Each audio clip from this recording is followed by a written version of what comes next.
Bonjour, avec mes camarades, nous allons vous présenter un oral sur qu'est-ce qu'est le vivre ensemble, avec l'aide du film Une incroyable équipe de Sébastien Grobler, sorti en 2011. On va d'abord vous présenter qu'est-ce qu'est le vivre ensemble pour nous. Ensuite, l'évolution du groupe et de Félix. Après, faire le lien avec des textes fondamentaux. Et pour finir, la conclusion. Qu'est-ce qu'est le vivre ensemble ? Le vivre ensemble, c'est une idée, un concept qui exprime des liens pacifiques de tolérance entre des individus, un groupe, un village, dans leur environnement ou leur territoire. Le vivre ensemble, c'est aussi rejeter toutes les formes de discrimination, comme le harcèlement. C'est le fait de rejeter, humilier une personne quotidiennement. L'exclusion, c'est le fait de rejeter une personne, un groupe, dans un groupe qui se croit supérieur. Par exemple dans le film, quand personne ne défend Juice quand l'acier est retrouvé dans son sac. Le racisme est aussi présent. Quand Félix harcèle Juice parce qu'il est pauvre. Le sexisme aussi, car aucune fille n'est présente dans l'école. L'antisémitisme et l'homophobie ne sont pas dans le film. Je passe la parole à mon camarade. Ce film parle d'une classe de garçons de 4e, des garçons issus de la bourgeoisie allemande, qui se rebellent contre leurs professeurs, leurs parents et la société allemande de leur époque. Ils s'opposent à une éducation stricte et sélective. Les personnages principaux sont Jost Bornstedt et Félix Hartung. Jost est un élève pauvre qui fait partie d'un programme expérimental de bourse. Félix est un personnage riche et son père est une personne avec beaucoup d'argent. Au début du film, la classe craint Félix car son père est un personnage puissant. Le groupe n'est pas homogène et rejette l'élève Juice parce qu'il est pauvre.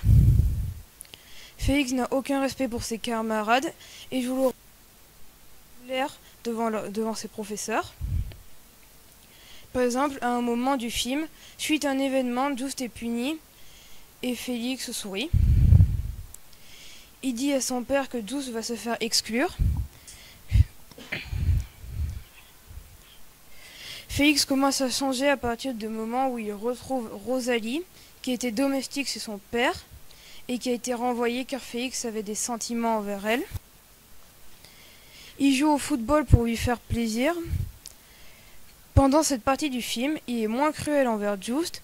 Cependant, le père de Félix bat son fils pour savoir ce qu'il fait de son après-midi. Ce qui lui permet de savoir que les élèves jouent toujours au football alors que le sport n'est plus autorisé. Le père de Félix fait arrêter tous les élèves de la classe et le reproche à Félix. Par la suite, Félix s'enfuit de son domicile pour libérer les autres élèves et envoyer un télégramme à la délégation allemande pour accepter le football en tant que sport officiel. Félix est devenu une personne auquel on peut avoir confiance. Je passe la parole à mon camarade. Au début, la classe considère avec mépris leur nouveau préféré, Koch, qui revient d'Angleterre. En apprenant le football grâce à leur professeur d'anglais, les élèves vont apprendre à être plus unis. Ils vont d'abord se rebeller contre leurs professeurs, notamment leur professeur d'histoire qui prononce mal certains mots, puis leurs professeurs de sport qui vont suspendre. Ils vont se moquer d'un officier qui a perdu une jambe à la guerre. Ils sont moins soumis à leurs professeurs et rejettent une partie des valeurs de l'Allemagne. L'union des élèves se déchire, cependant, lors d'une partie de foot qui se déroule sans arbitre. Ils se résignent facilement face à l'interdiction du foot par les parents d'élèves.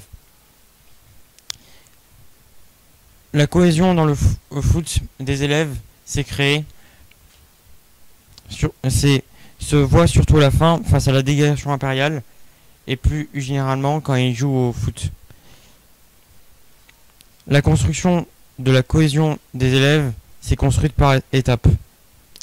Les élèves ont débattu, ont discuté ensemble.